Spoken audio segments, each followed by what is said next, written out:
bordin tuaj të zemrës dhe destinacioni i ditës së sotme është Zvicra. Tashmë siç jemi mësuar ne nuk udhtojmë kurrë pa miq. Dhe në këtë rast mikesha jon ka dy të përbashkëta me ne. Një që është pasioni për median, edhe tjetra është pasioni për udhëtimet. Sa mirë. Ajo është gazetare në Tipo dhe mbulon pjesën kulturore dhe sociale, madje ka edhe një podcast të quajtur Sinjal. Ndërkohë ka udhëtuar në destinacionin e ditës së sotme që kemi ne dhe mund të themi që ka parë pikat më interesante. Ka përdorur transportin publik, që ne po diskutonim me njëri tjetrin që është një nga më të veçantët, po megjithatë unë dua që të na i thotë vetë të gjitha detajet dhe të gjitha gjërat që ka parë atje, edhe të na sugjerojë madje gjëra që ne duhet të vizitojmë patjetër. Kam shumë kënaqësi ta kemi në një lidhje direkte në bordin ton Elisa Bajramaj. Mirëmëngjes. Mirë se erdhën në bord. Si je zgjuar sot? Shumë mirë, ja, si të shikoni. Si ndihesh kur zgjohesh dhe shikon që ka diell? Unë e dua shumë diellin, dimri nuk e dua fare, kështu që sot jam shumë e lumtur që ka diell, koha është e mirë, edhe shpresojmë që të mbajë dhe gjatë fundjavës. A je natyrë kështu mëngjesi, zgjohesh përgjithsisht apo sot duhej bërë se ishe në lidhje me ne? Jo, kam dy arsye, edhe intervista që kisha me ju, por edhe angazhime që kam unë, kështu që çdo mëngjes unë zgjohem shumë herë të mundohem. Elisa e dashur, unë jam shumë kurioze për sa i përket udhëtimeve të tua. E dim që ti ke një pasion të madh për udhëtimet dhe jam kurioze cili nga destinacionet që ke prekur të kalon më shumë bresa dhe cili është udhëtimi më i largët që ke bërë? Ta nis me më të largëtin? Po. Unë kam udhëtuar, do të thënë nuk kam disa muaj që jam kthyer. Kam udhëtuar në Shtetet e Bashkuara të Amerikës, konkretisht në Dallas të Teksasit.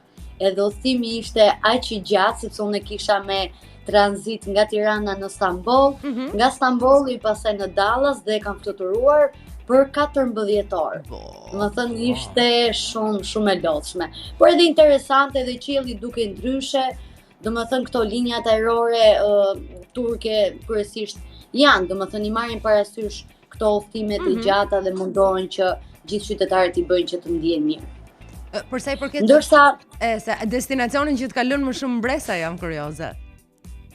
Bresa më kalon Gjenevë, ti me sinqert. Që kemi në vendin e duhur. Nëse dikush ndahet nga i dashuri, nëse kërkon të përkëdhelet pak nga natyra dhe nga vendet, duhet patjetër që të shkojnë në Gjenevë, sepse do ndihet si një zonjushë e vërtet. Këtë e garantoj. Po mund të shkojë edhe me të dashurin, s'është problem. Ajo por gjithë ata që ndoshta duan të bëjnë diçka ndryshe, duan të udhëtojnë në një vend që të ndihen mirë, sigurisht edhe mos lodhen shumë me këto vendet e zonat e caktuara, Gjeneva është destinacioni perfekt. Edhe ne prandaj e kemi zgjedhur në fakt. Elisa, unë jam shumë kurioze të di çfarë lloj turisti je ti. Në momentin që shkon në një destinacion të ri, çfarë dëshiron të provosh më shumë? Kulturën, natyrën, mbasi jetën e natës, qendrat urbane, çfarë të bën më shumë përshtypje dhe je më kurioze për të parë? Po, faktikisht unë i dua që të gjitha. Domethënë dua ta shijoj edhe pjesën e natyrës, edhe jetën urbane, qendrat urbane, ndërtesat, këto qendra tregtare, lokalet ku ti ulesh.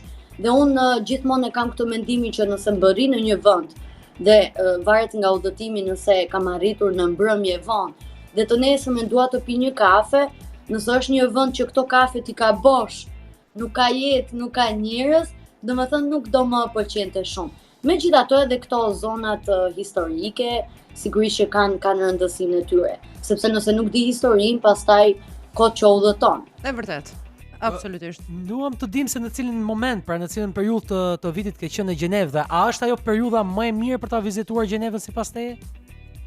Po, unë e kam vizituar vjet në fund të nëntorit, pra në këtë muaj. Në fund dhe unë e sugjeroj për gjithë që të jetë kjo periudha ose ndoshta në pranverë, sepse realisht moti ishte shumë i ftohtë dhe nuk ishte një ftohtë si në Tiranë për shembull. Por temperaturat ishin vërtet shumë të ulta dhe një mot shumë i acartë, edhe ajri, domethënë kur të binte në fytyrë ishte shumë i ftohtë. Pra edhe ishte fund nëntori, kështu që çdo kush që dëshiron që të shkojë në Gjenevë duhet së pari të sigurohet mirë dhe të vishet trash, pra me një trup të mirë, me një kapuç, shall, doreza, pra ti marr masat dhe më besoni Gjeneva nuk është vendi për të veshur taka dhe për të bërë video selfie me një make-up shumë të bukur, por është vendi ku të jesh komod, ngrohtë edhe i veshur shumë thjesht do ndihesh shumë mirë. Elisa, ti pak më parë e quajte Gjenevën si një nga vendet që do shkosh dhe do ndihesh si zonjush. E thua këtë për atmosferën e përgjithshme, e thua këtë për klimën që qarkullon midis vendasve, për mikpritjen? Po, faktikisht ishin shumë element, pra të gjitha. Dhe ne dim që Gjeneva është një nga qytetet më të rëndësishme në botë, është qendra diplomatike e botës, aty është selia OKB-s, aty është një nga selite kryqit të Kuq, pra janë disa nga agjensitë më të rëndësishme botërore dhe kjo sigurisht është reflektuar edhe në kulturën, edhe në jetën e përditshme edhe të qytetarëve. Dhe shumë gjëra më kanë bërë përshtypje. E para është njerëzit, ishin shumë të kulturuar, shumë të sjellshëm. Ishin pak, domethënë nëse ti u flisje anglisht, ata preferonin që tu flisje në gjuhën e vendit. Po, dhe ishte edhe një zonë tjetër që fliste edhe pak gjermanisht, sepse sigurisht Gjeneva është një nga vendet që është me 160 të kombësi, pra njerëz nga thuajse gjitha vendet e botës, dhe nëse ti hyn në një lokal, është patjetër dikush që të hap derën dhe thot bonjour mademoiselle, domethënë është ai lloj respekti, ai lloj shoqërimi dhe njerëzit shumë të qetë, shumë të dashur. Dhe ajo që më bëri përshtypje tjetër ishte veshja. Domethënë ku ishin zonjat nga mosha mbi 40 vjeç e lart ishin të veshura me një lloj stili të veçantë. Pra vendosin doreza dhe bizhu, unaza, varse. Bizhu mbi doreza? Mbi doreza edhe çadrat i kishin me logot Chanel. Domethënë ishte vërtet Gjenevë hesapi o Elisa. Tani më vjen keq. Me të drejtë është ndjer një matmazel atje. Absolutisht. Ti duket sikur ke marrë, po. Ndërsa, domethënë po të flasim për moshën tonë, pra për vajzat e reja që kishin një jetë përditshme normale, ishin të veshura shumë thjesht, por më bënte përshtypje markat që kishin veshur. Domethënë, shihej një vajzë shumë të thjesht pa make-up, flokët topoz dhe një xhup Dior. Ishte ky lloj kontrasti, pra dukeshin që kishin një standard tjetër pra të lartë. Ndërsa turistët binin në sy. Absolutisht, po duket edhe vetë vendi ka një standard të lartë, duke qenë se është edhe pak i kushtueshëm apo jo? Shumë i kushtueshëm dhe po të më pyesni mua, së pari duhet konvertoni parat në franga, që mos ju dalin probleme. Dhe unë për shembull ula në një lokal, Gjeneva ishte vendi sepse unë kisha dyshime që nuk do kishte shumë lokale, shumë gjallëri, por të ulur për të pirë një kafe, po Gjeneva ishte në çdo cep, domethënë kishte lokale plot, kishte shumë njerëz që uleshin, edhe kafenet ishin të dekoruara me ato mbulesat, me ato finesën dhe ato stilin barok, dhe një kafe kushtonte diku tek 8 franga. Domethënë ishte relativisht shtrenjtë, të jemi të sinqertë. Edhe me sheqerin kishin pak problem. Nuk e donin, no? Jo, po i sillnin shumë të vogla dhe nëse ti kërkoje sërish që të lutem, po ekstra të shikonin çuditshëm që shiko se po rrezikon shëndetin. E kompensoj me çokoladat. Ata që janë të famshëm për çokolladat, e kupton? Vend kontrastesh duket.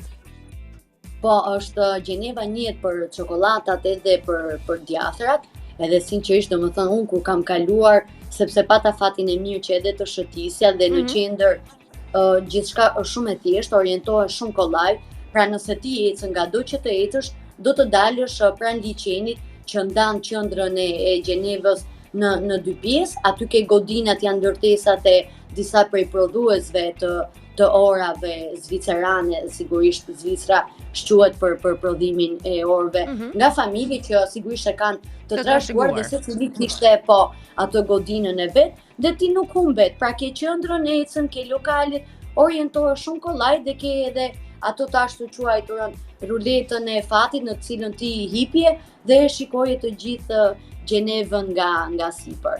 Edhe sigurisht ishin dhe këto dyqanet, kur ti kaloj në këto rrugicat, ishin dyqanet e Pradës, Louis Vuitton, Gucci, i kishte të gjitha, Fendi, domethënë dhe ti ndihesh sikur dikush po xhironte, sikur kishte një kameraman nga mbrapa, dhe diçka tjetër që realisht më bëri shumë përshtypje është çështja e autobusëve, transporti urban, pra në Gjenevë nuk kishte rëndësi nëse ti punoje në bank, nëse ti mund të ishe një ministër, një deputet apo një punëtor i thjesht, të gjithë e përdornin si transportin kryesor të tyre. Dhe në çdo stacion ti kishe një hartë që ti të mos ngatrohesh dhe të shikoje ku doje të shkoje. Pra në çdo stacion të Gjenevës ti kishe me hartë të gjithë itinerarin që ku duhet të shkoje, pra që mos humbisje dhe sigurisht për qëllime turizmi besoj se është bërë kjo. Për shkak të gjithë këtij rregulli duket sikur ka edhe atë famën dhe njohjen në fakt transporti publik që është në Zvicër. Elisa, ti duket sikur ke marrë esencën e të gjithë Zvicrës. Do doja të dija sa ditë ke qëndruar për ta pasur të gjithë eksperiencën. Po, unë kam qëndruar 4 ditë dhe kanë qenë 4 ditë intensive. Në fakt edhe vjet kur shkova në ra edhe bor pas 3 vitesh në Gjenevë dhe imagjinojeni domethënë sa ftohtë ka qenë, por edhe pse ishte ftohtë, unë domethënë hipi autobusit sigurisht që nuk isha vetëm, isha edhe me persona të tjerë dhe kam ndaluar sigurisht përveç se pash qendrën, tregun e Krishtlindjeve, por edhe në Gjenevën e vjetër, aty ishte pasaj një dashuri më vete, ish gjykata e lartë e Gjenevës që ishte godina që ndronte aty krenare, ishte një kish shumë e vjetër e cila kishte edhe ajo një histori dhe një kulturë shumë të madhe, ishin njerëzit që e vizitonin dhe ishte me malore. Domethënë ti duhet të ngjitesh sa më lart në këmbë, sepse aty ishte zhvendosur gjithçka. Pra Gjeneva e vjetër nuk ishte prekur, kishte qëndruar ashtu me ato godinat e vjetra, por që sigurisht stili i tyre bie në sy, ishin shumë të larta dhe ti dukesh sigurisht në filmin e Harry Potter. Elisa e dashur, ke bërë ndonjë plan për ku do i bësh pushimet dimrore, se e kemi dhe argumentin e ditës dhe nuk mund të ri pa të pyetur. Nuk e di, nuk kam bërë një plan, sepse faktikisht unë festat kam dëshirë që ti festoj në Shqipëri, por unë kam udhëtuar jo shumë, por në ato vende që kam qenë unë kam goditur. Domethënë nga Gjeneva kam shkuar në Texas, të Dallasit sigurisht edhe për arsye familjare, dhe tani pikë synimi im është lindja e mesme, edhe pse fatkeqësisht jemi disi në një situatë konflikti dhe sado vendet pra nuk janë në luftë, por ndoshta ndikojnë dhe nuk i dihet asnjëherë, sepse edhe në Gaz aty ku golon unë një ditë do shkoj dhe ta vizitoj. Pra lindja e mesme për mua, edhe pse jemi në periudhë dimri, është perfekte për dikë që e do verën, e do diellin dhe e do kulturën orientale. Absolutisht. Elisa e dashur, të falenderoj pafund që ishe me ne sot në udhëtim, ishte shumë kënaqësi të udhëtonim bashkë dhe të ftojmë të vish me ne në Zvicër prap. Pse jo, vetëm më thoni, unë gati jam. Faleminderit shumë e dashur. Gjithë mirat. Ciao.